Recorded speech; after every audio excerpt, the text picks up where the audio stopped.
Antos na lang una nga dili kakaon sa mga putahe sa karning baboy ang mga taga Davao Occidental humang gipatuman ang ban sa baboy ug meat products tungod sa African swine fever. Ato ibalik si Argil Relator. Hawan og bakante na ang mga estante alang sa mga karneng baboy dinhi sa wet market sa Malita, Davao Occidental. Kining si Ken, igo na lang sa paglimpyo sa ilang pwesto. Tungod sa ASF, apektado kaayo ang ilang negosyo. Ako na sir pitsa Domingo. Katong Domingo. Wala na gyud. Pero napay supply ato pahurot na lang. Sabado sir. Sabado. Oo, supply na mulas. Sabay sa Mumbaka na hurong.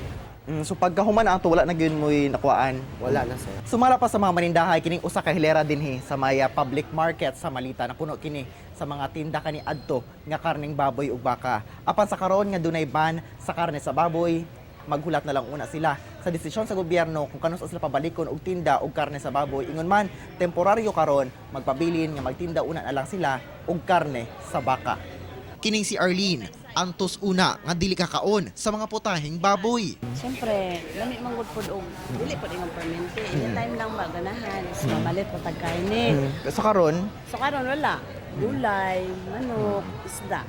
Ano lang, mura na gyud madali gyud nato makaon. Pero- Siyempre, wala na pud mo nangita pag karne. wala sir oy.